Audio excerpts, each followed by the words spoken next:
Good morning. What's up, family? Now, it's nice we had these people from outside Pittsburgh come and talk about, I came here and I got changed. I'm from Pittsburgh, Pennsylvania. I was born, you can give it up. I was born 2 months before African Americans became citizens of the United States. You know that little amendment that said people could vote? 1965. Now, before I get started, the Heinz Endowments has told us we're supposed to do social media stuff. And so I'm trying to get my Twitter game up. And so if I take a picture of myself, it's called a selfie.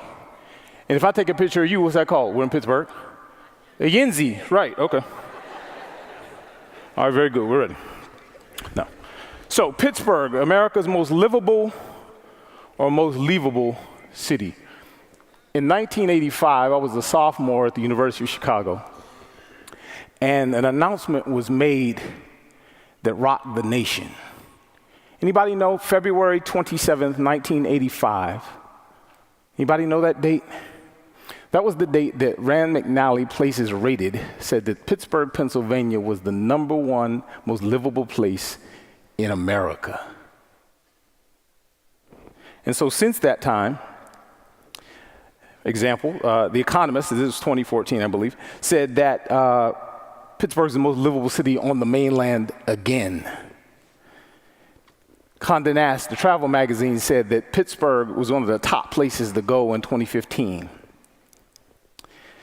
This is crazy. Pittsburgh named one of the most livable cities in the world. And I'm thinking, wait a minute, is there 2 Pittsburghs? But it's interesting. Since 1985 to today, Pittsburgh has received all kinds of kudos, right? Most affordable, bikeable, hikeable, livable baseball park. The baseball park is actually true. Stunning videos, all of these things, right? But we've also had a series of studies done over many years, but even very recently. The Regional Quality of Life Survey, the work recently done by Neighborhood Allies, Innovation 21, and Policy Links. The work done at the School of Social Work, where I am professor, Pitt's Racial Demographics, and on and on. So we see these documents that tell a slightly different story than the one we hear in mainstream media. Summed up in many ways, Harold Miller says, and if you look at that last paragraph, well, first of all, African Americans are being left behind by Pittsburgh's economy. There's some rankings you never hear about, however, because they aren't statistics that we can be proud of. They show that tens of thousands of our region's minority residents are not sharing in the region's overall economic progress. They're worse off than almost any other major region in the country. So look at some data. I had an assignment from Tony Norman. He said I was going to do some stuff for him, so I got to do that. So first of all, as you know, our region is the least diverse in the nation. You see on the far right side, the little red bar, that's Pittsburgh, and about 13% of our population is non-white.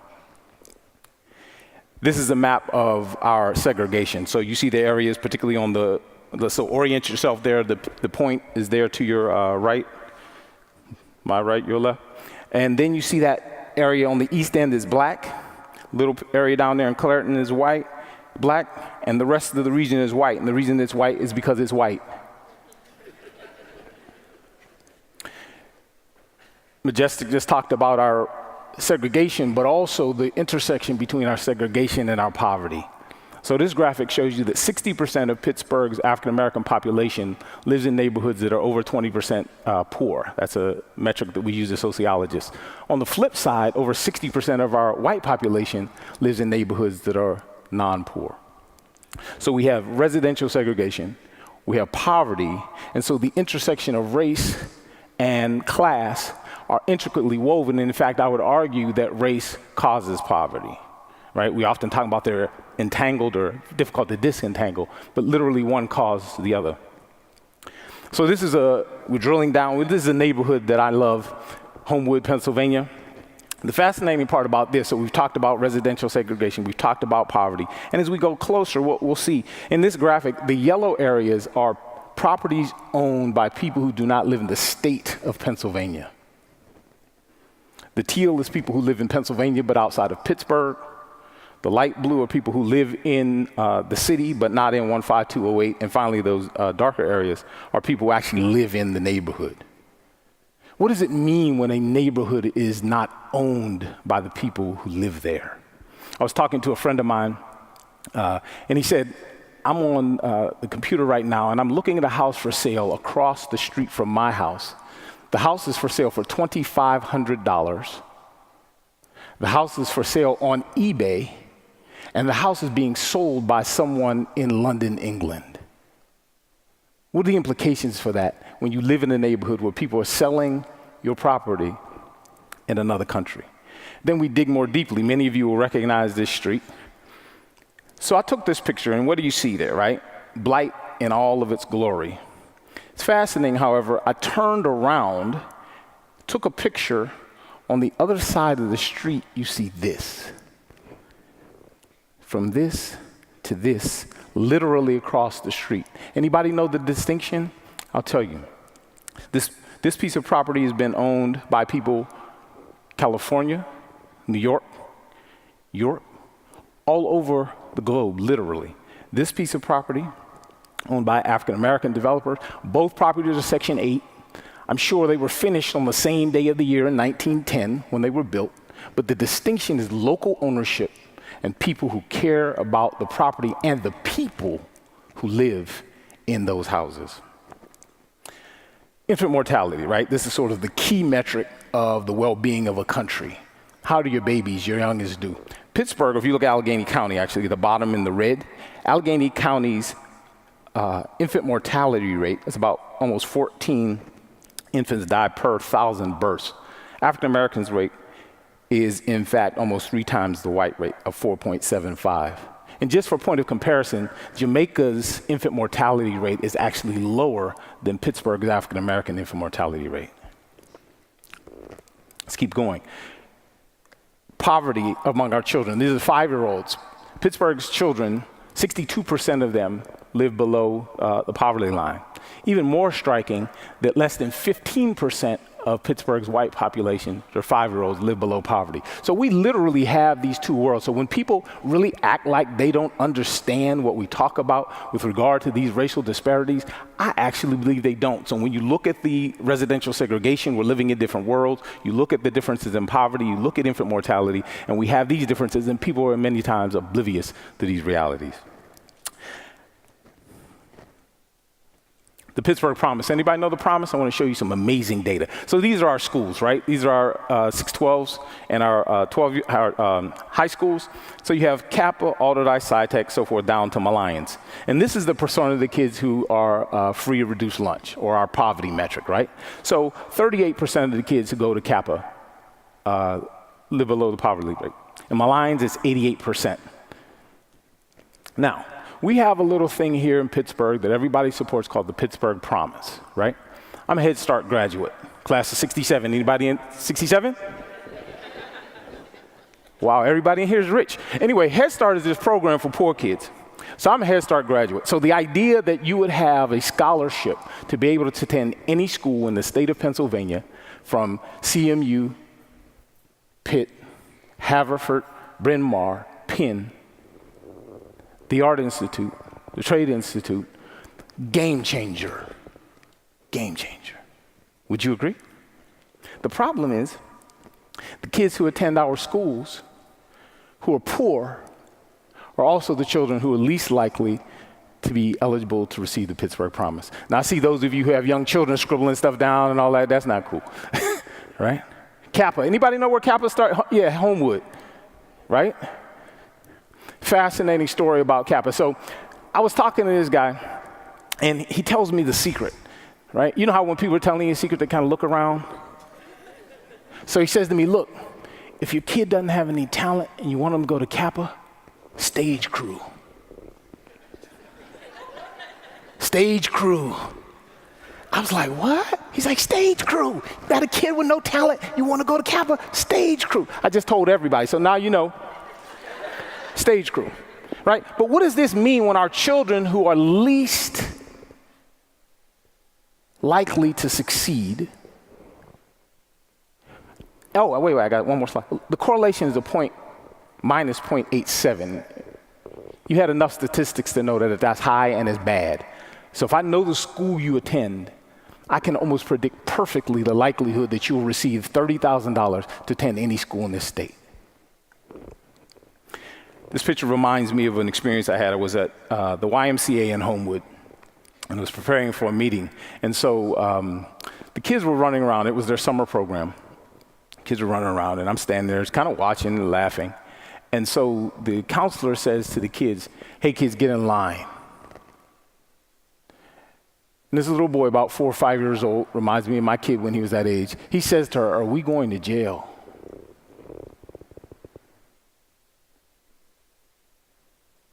And that broke my heart. Why does a little African-American boy in the neighborhood in which I was born and raised feel like someone asking you to get in line means that you're preparing to go to jail? Something is very wrong. The region's African-American economic well-being. So there's an article in Forbes talking about the best places for African-Americans. And so they looked at the 52 largest metro areas in our country. And what we see is Pittsburgh, Pennsylvania, my home, was tied for San Francisco for number 48. You don't understand what I'm saying. So look here. You got the Bengals down here. You got Cleveland. You got the Lions. Philadelphia, who, by the way, we can't beat for whatever reason. New England, the Dolphins. The Ravens, the racist helmet, and the Falcons. Okay? It's bad. Not surprisingly, African Americans are much less likely than our whites to say that Pittsburgh is a great place to stay. So you look, whether we're talking about the city, the county, or the MSA, 30% difference in saying that this is a positive place to be. Related to that, in the regional survey, they asked people the likelihood that they'll be in the region in 5 years. Almost, or a little bit more than a quarter of our African American population said that they were expecting not be in the region. In preparation for this, stumbled across the statistic in the inflection point report that the Allegheny Conference just did. 10% of African Americans coming to the city of Pittsburgh have a bachelor's degree. 14% of the people leaving have a bachelor's degree, right? So you have a brain drain, you have a leakage. And so despite the fact that there's going to be literally hundreds of thousands of jobs available, Pittsburgh is not a place where African Americans want to stay. I stumbled across 1839, Janera Solomon's online mag, and there's a section in there called Why Pittsburgh, in which African Americans are talking about their experience in Pittsburgh. And it's interesting, this issue, there were 3 articles in there. If you look at the bottom, Why I'm Leaving Pittsburgh, it's an constant uphill battle. Why I Stay, Sustaining an Artist's Life in Pittsburgh, and Why I'm Leaving, Fighting to Exist. So 2 of the 3, 2/3, 66% of the articles were talking about why people wanted to leave. Well, unlike the folks who are having this conversation, I came back to Pittsburgh. So again, I was born in Pittsburgh in 1965, left in 1983, promising to never return. And it's interesting, for my parents' generation, success was literally the ability to get your kid up and out of Pittsburgh, Pennsylvania. So the question I asked myself when I stumbled across this article was, why did I come back? But when I came back to Pittsburgh, on those visits between college, graduate school, a tenured professorship at the University of Michigan, I came back, but I saw opportunity. And I saw people who love this city as much as I do. So I came back, and in coming back, been able to do a bunch of fun stuff. So we started a program at Westinghouse at the University of Pittsburgh. We have college and high school. So we have 15 young people who are actually dually enrolled. They're students at the University of Pittsburgh. This semester, taking an introduction to social work, calling it an introduction to social justice. And our kids in Homewood are students at the University of Pittsburgh. They'll have a transcript and 3 credits at the end of the semester, at the end of the year. That's amazing. Only in Pittsburgh. A few years ago, I helped to start a nonprofit called the Homewood Children's Village, inspired by my friend Jeffrey Canada's work in Harlem. We have been working Despite the fact that folks have now discovered community schools, we've been doing community schools in Homewood now for about 6 years. And in the 2 schools in which we work at the elementary level, both of them have achieved star status, meaning they're among the fastest improving schools in the state of Pennsylvania. And while they remain challenged, the fact is that they are improving. And so the directionality has been changed because of the intervention of people like you, like our university, like people in Homewood who care about young people. Another organization with which I'm affiliated, Operation Better Blight, literally going door to door multiple times, every door, engaging the community in its own development. I have a phrase I call withintrification, when the people who live someplace are involved in its transformation. And so we actually have a database with every property, every parcel in Homewood is listed in our database, and we can tell you the status of ownership, tax status, who lives there, and other details about the property. And now our next wave of data collection, we're actually interviewing the people in the homes, and we'll have a complete data set on every piece of property. We're helping people save their homes. One family member, the grandmother, I believe it was, died. The property was then in the hands of 25 different family members.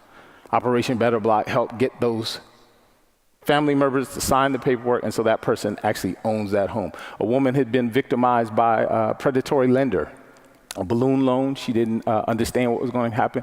Operation Better worked with her to get an attorney to get that issue resolved. And so we're actively involved on the ground. Where else can that happen? When you can combine data, relationships, and the engagement of attorneys to save someone's home. That's the kind of stuff that happens only in Pittsburgh.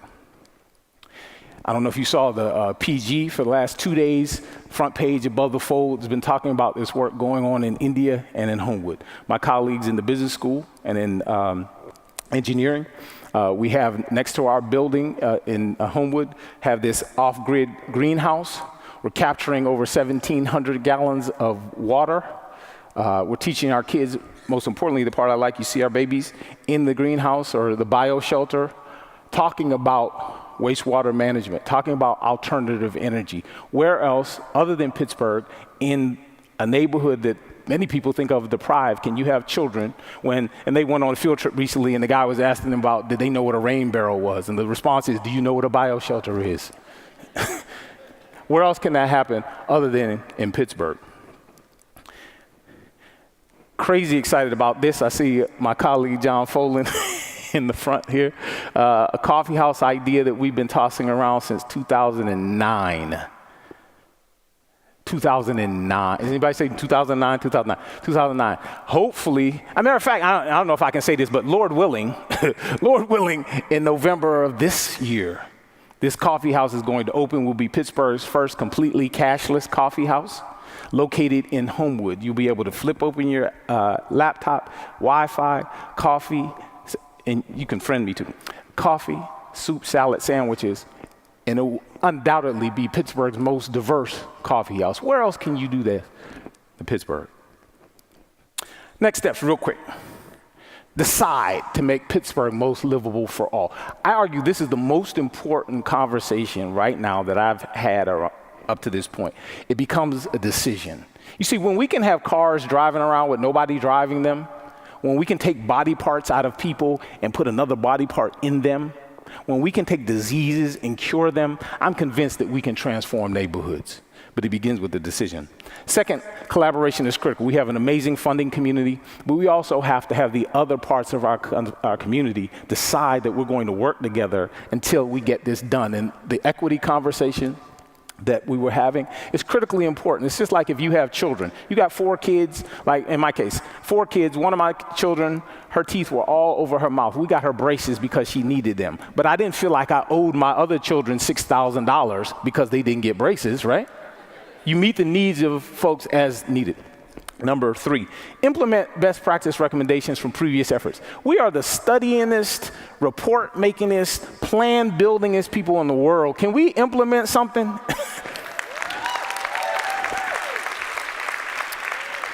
Finally, focus. Look, there's 4 fundamentals that my father and my grandfather taught me. Education, employment, entrepreneurship, and real estate ownership. The fundamentals that have worked for generations in this country that unfortunately so many of us have been denied.